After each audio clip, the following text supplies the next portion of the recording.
Recovering from an injury sucks. Recovering from an injury when you can't fall asleep sucks worse. Recovering from an injury when you can't fall asleep while simultaneously being hunted by a psychopathic lackey of a dark god with a personal vendetta against you sucks even worse. But what sucks even more worse? Doing all of the above and still being called in to work.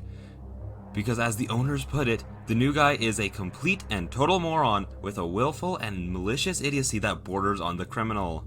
And so I am here, against the doctor's advice, at the crappy gas station at the edge of town, only a little worse for the wear. What's really incredible is I've only been back for 1 day, and there's already a body count.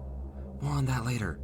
My right leg is in a cast from ankle to thigh, and I've elected to use crutches because, unsurprisingly, the gas station is not wheelchair accessible. The cast has several signatures and messages, which is very strange because I have no memory of anyone signing it. But that could just be a result of the pain meds. Looking down now, I can see that Carlos scrawled this message, "Try and stay out of trouble, see." There was also a message in red crayon. "Jerry was here."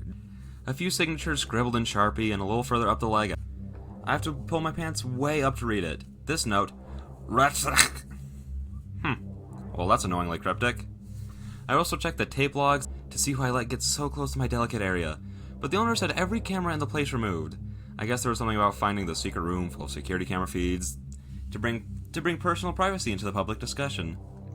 I feel the act of removing all the security cameras was a bit of an overreaction, especially with Spencer still out there. The police took a statement and confiscated the remains of the bomb.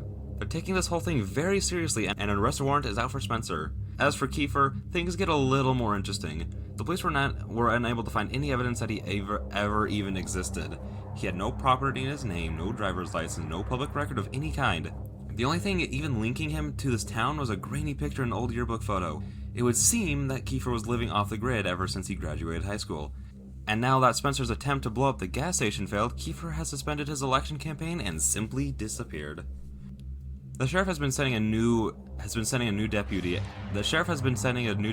Arnold, to check on me once or twice a day. Arnold isn't from around here, which is probably why he agreed to replace Tom as the new gas station babysitter. He's about 6'2", dark-skinned, with a mustache thick enough to plant a yard flamingo in, that constantly telegraphed the sentiment, "Knock that nonsense off."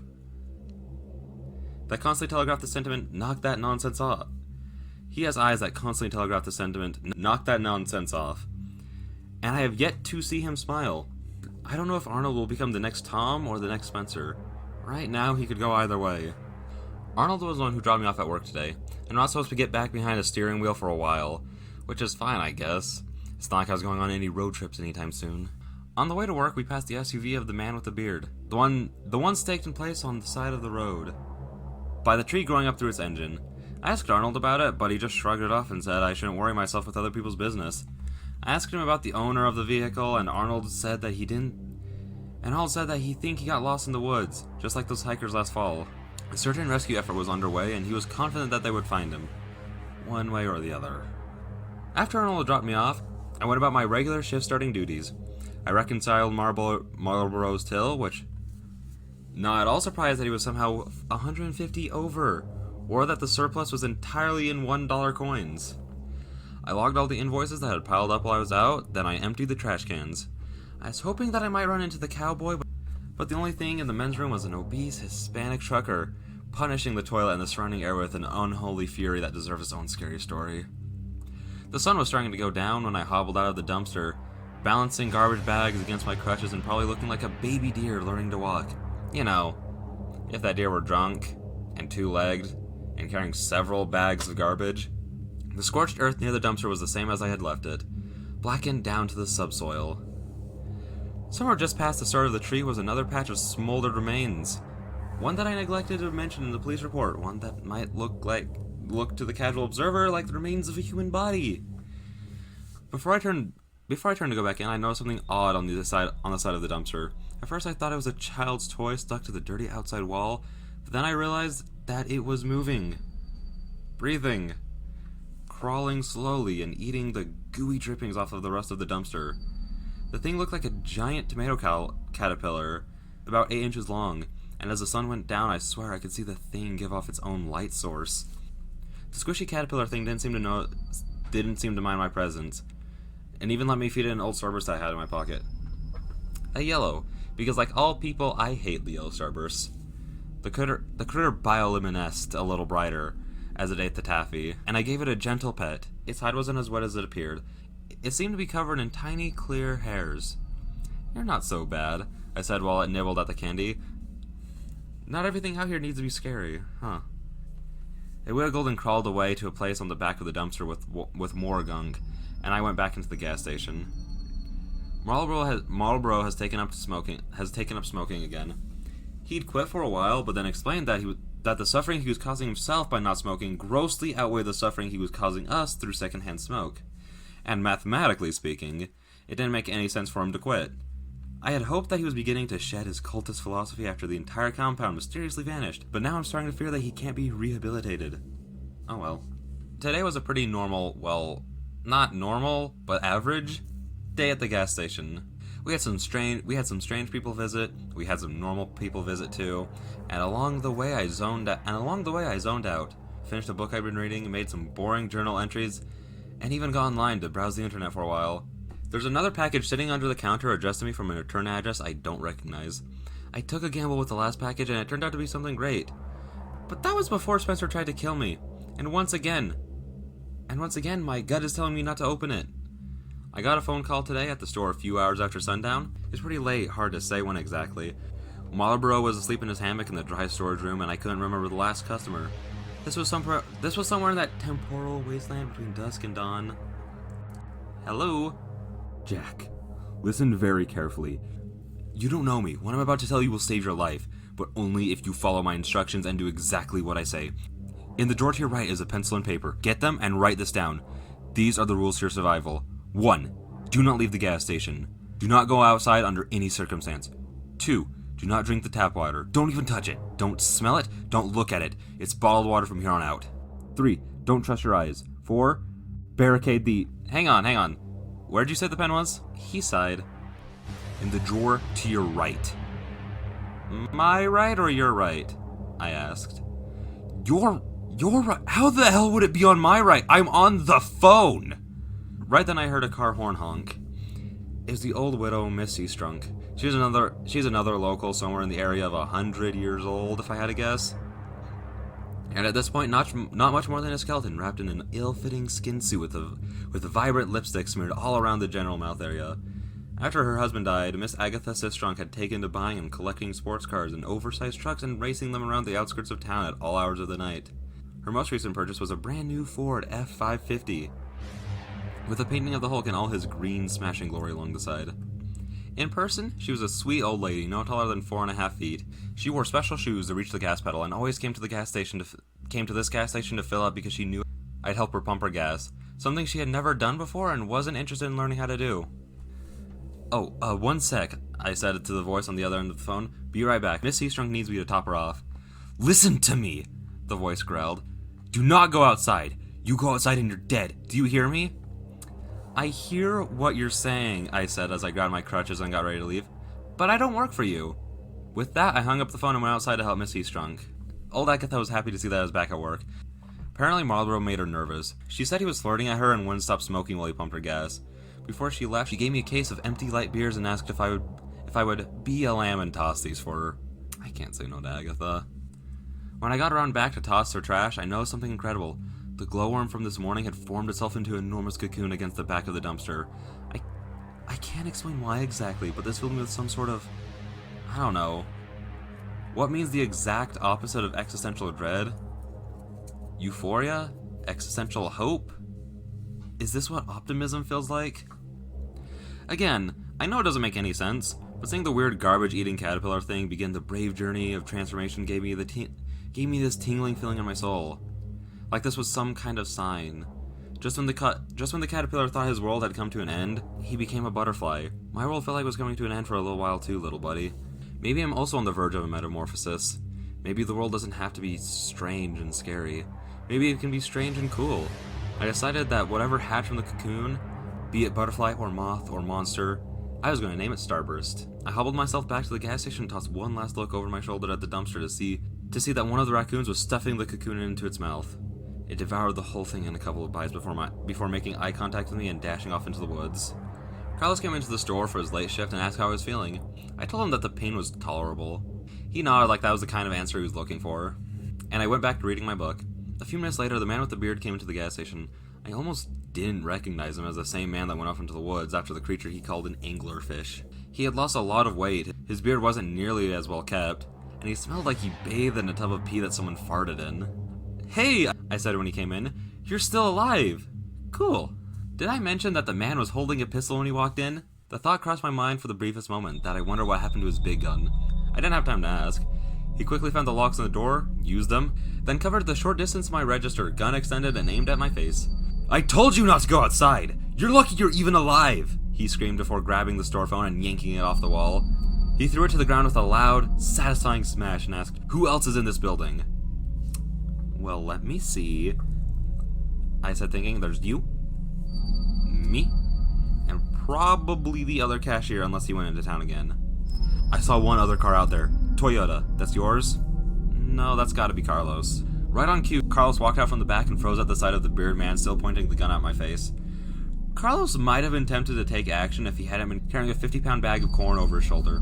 Instead, he just raised his free hand and said softly, "Hey man, we don't want no trouble. If you're after the cash, go ahead and take it. Ain't no heroes here." The bearded man laughed in an obnoxious way and said, "Well, there's at least one. My name is Benjamin and I'm here to save your sorry butts." Carlos and I made eye contact.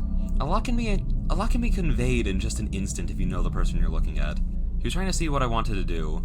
I was trying to tell him to relax. This was neither the worst nor the weirdest thing that happened in that room. "Okay," I said.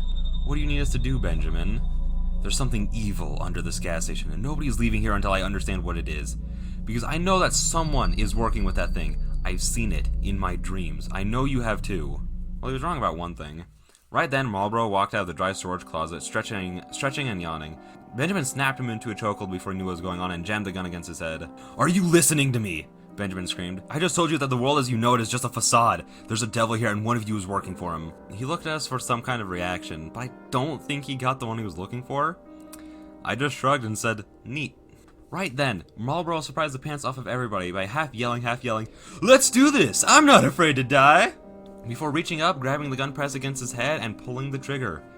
I've seen a lot of weird stuff working at that crappy gas station. I've nearly been killed once or twice. I watched the same guy die over and over in front of me. I've seen things that may or may not be real, but I can't dream, and sometimes I wonder if my mind is making up for that in other ways. I've seen ball lightning, people with blue skin, a man with 2 heads, a talking dog, an Elvis impersonator that may have been a little too convincing. I've seen so much weird stuff in that room. But this was the first time I ever saw a look of surprise like that on anybody's face. And it was absolutely priceless. "What the hell is wrong with you people?" Benjamin said, backing away from us. "Ain't nothing wrong with us," Marlboro said, relieved to be free from the headlock. "What the hell is wrong with your gun?" How did you know I was out of ammo?" "I didn't." There was a loud thud as Carlos dropped the sack of corn. He was the next to talk. "I think maybe you should get out of here, pal. While you still can." "Afraid I can't do that," Benjamin responded. "Not until that thing is dead. And not until I heard a wet thunk before I saw anything. When my eyes caught up to the situation, I hoped that what I was seeing was a hallucination, but the look of fear on Carlos's face told me that this wasn't the case. The man standing behind Benjamin holding a bloodied shovel. The man that just saved our bacon was smiling a toothy, delighted smile that he only ever made after inflicting the kind of pain he just inflicted. "Hey, Jack," said Spencer Middleton. "You miss me?" He stuck Carlos and Marlboro in the walk-in freezer. Marlboro is and always has been a go-with-the-flow kind of guy, so he went into the freezer voluntarily. Carlos put up a fight, which is why he ended up bruised and bloodied and barely clinging to consciousness. From what I could see, Benjamin looked like he might be dead. At best, he was out cold in a slowly spreading pool of his own blood. Spencer pulled a couple of chairs out of storage and placed them both in front of the cash register, facing one another. He made me hobble over and sit down in one. Then he spun the other around to sit on backwards like a cool school teacher from the 90s. "I just want you to know," he said, "I'm not mad at you, and neither is he. He wanted me to relay that message." Spencer's face still had specks of blood on it from where he had beaten the crap out of Carlos. "Your boss?" I said. "Yeah. He was upset at you for what you did to Kiefer, and wanted me to show you what happens to bad children. You were supposed to meet him, but then that all got cocked up, huh?" "I guess it just wasn't my time to die," I answered. That's when the smile faded from Spencer's face. He shook his head and said, "Die. No. No, no, no, no, no. You weren't supposed to die. You can't die. We need you." I saw movement behind Spencer, but tried not to break eye contact. It was Benjamin. He was alive, and right now my best shot at getting out of this. He's moving slowly on the ground, regaining consciousness, but miraculously not making any noise. I try to keep Spencer distracted. "Your boss. Tell me more about him. How did he find you? Who is he?" Spencer chuckled. "He's got a lot of names, but you'll meet him soon enough. And this time, we will not be interrupted."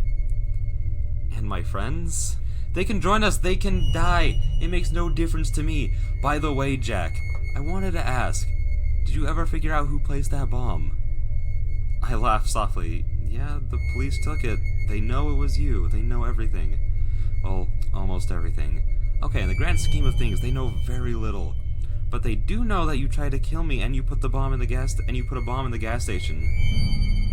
Spencer shook his head. "Wrong on both accounts. If I wanted you dead, you'd be dead.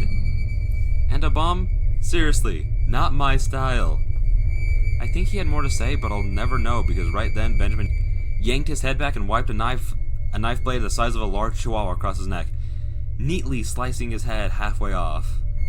Blood erupted out in a couple of spurts, then stopped, and Spencer Middleton was no more. "That's what you get," Benjamin taunted as he flung Spencer's lifeless body onto the floor, his blood pouring out and mixing with all the rest.